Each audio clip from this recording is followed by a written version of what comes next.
Okay. Now we'll consider the unique features of the book of Isaiah. Around 4-5 things are there. We shall consider very quickly. You know, Isaiah has 66 chapters. It's the longest book. That's very clear. You know it. In many different ways, book of Isaiah is unique. And it's very important book also. One thing, it's the longest book, 66 chapters.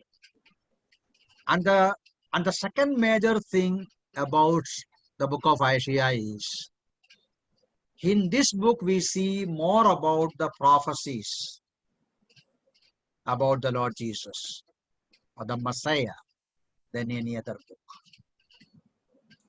We see about the Messiah. Isaiah speaks about, you know, the virgin birth of Christ, the deity, the ministry. And I'm not going to take those verses. Where, in which chapter we see about Isaiah writing the virgin birth of Christ? Can you say? 7 verse 14, sir. Ah, very good. Chapter 7:40. No need to read now. Okay. We read about the deity of Christ in chapter 9. In chapter 9 itself, we see about the life and ministry. In chapter 42, chapter 61, and chapter 52, 53, we see the suffering and death of Christ. We see the glorious second coming and his future millennial ministry reign in chapter 61. So, in many passages of the book of Isaiah, we see about the Messiah, the Lord Jesus, than any other book. So that is one of the major uniqueness about the book of Isaiah. He writes more prophecies about the Messiah than any other book. I told you earlier, that's why he is called the evangelical prophet. He is called the evangelical prophet because I told you earlier, what is the reason? What is the reason? Because sir, he much speak about Jesus Christ. Yeah, he speaks much about the Lord Jesus Christ and also the way he saves sinners, the work of the Savior, and even his sacrifice. All those Yes, things sir. are there in the book of Isaiah.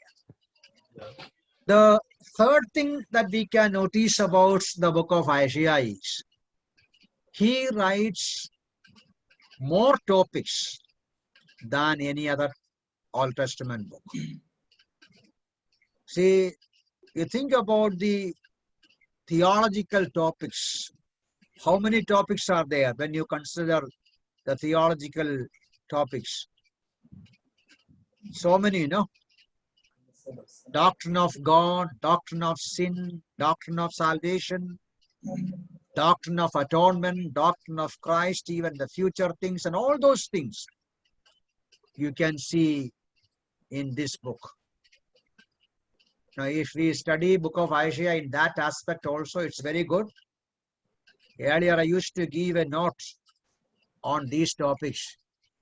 What Isaiah speaks about sin, what Isaiah writes about salvation, what Isaiah writes about atonement. So, this is an assignment normally I give. This time also I may give. What do you see about sin in the book of Isaiah? Because Isaiah writes most of the theological topics in his book. Especially when you read chapter 40 to 48, you know, where Isaiah writes beautifully about the glory of God, the majesty of God. You don't see such writings anywhere else in the prophetical books. That is in chapter 40 to 48. We see the glory of God beautifully narrated. And because of, you know, such topics we can see, Isaiah's book is so unique, so special.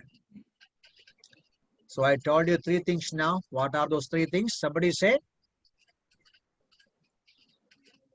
is the longest book, number one. Very good. Thank you. Number 2. And in this book, we see much about prophecy Jesus Christ. Yes, that's number 2. Number 3. And number 3, In this book, we found more topical foundation. Yeah, more theological topics have been dealt with. Now, the 4th interesting feature is that Isaiah refers to more nations. In his book, we see he's addressing other nations also in this book. For example, Babylon, Assyria, Persia, Edom, Ethiopia, Syria, Arabia. And Isaiah has message for even many other African countries. So we see in the book of Isaiah, more nations have been addressed than any other book. That also is another feature.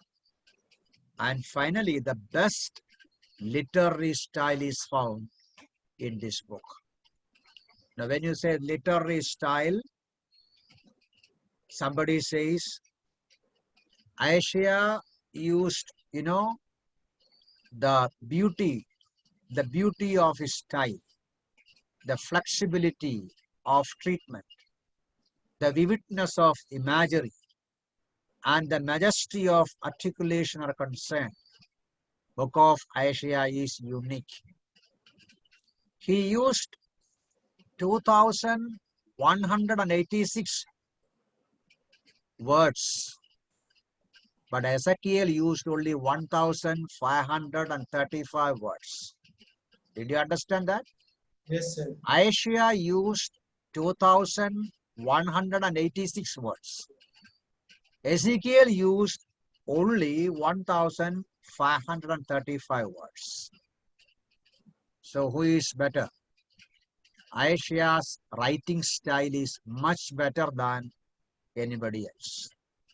Now another author is telling, somebody is writing, in some of his rhapsodies, he reaches heights unequaled even by Shakespeare, Milton, or Homer. So we see in his book, poetry, personification, every, style of communication, every literary style is found in the book of Isaiah.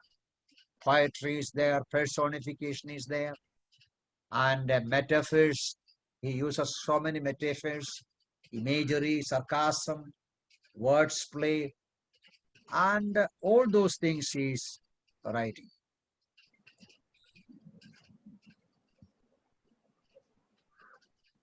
So thus we see Isaiah's book is very much unique in his writings.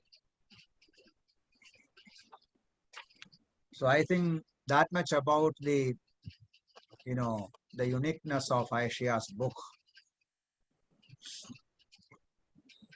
Isaiah's writing style. Okay, one thing more. He spoke more about the future kingdom. How many things I told you now? 4 things. Isaiah, the unique features of the book of Isaiah is the longest book. More prophecies about the Messiah, more topics, and more nations have been dealt with. The best literary style, and number 6 is he spoke more about the future kingdom. Future kingdom means what will happen to the state of Jerusalem in the millennial kingdom, and what will happen to the climate, the nature, and the animal kingdom, and so on. And finally, the last one is very interesting. There is no other book in the Bible which can be considered as a miniature Bible. What is miniature Bible? Small. Yeah, Bible in its summarized form. As I told you, Isaiah has 66 chapters. The Bible has 66 books. The Bible is divided into 39 Old Testament books and 27 New Testament chapters, sorry, books. So the book of Isaiah is divided broadly into two. First 39 chapters dealing with the historical matters and the evil of Judah and the pronouncement of judgment. So we see in the 39 books of the Old Testament, history, judgment, and details of their sinful life and so on.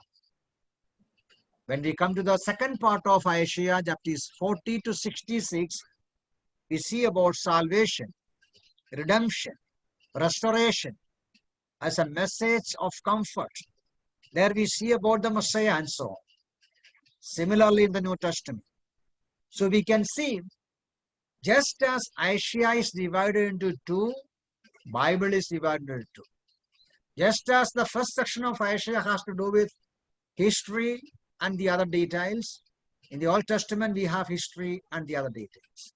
Just as the second part of Isaiah has to do with salvation, messianic information, and about redemption and restoration, we see the New Testament, salvation and messianic or the teachings about Christ. So that's why we see the Bible teachers, they call the book of Isaiah as a miniature Bible, because it is very much compared to the Bible as a whole.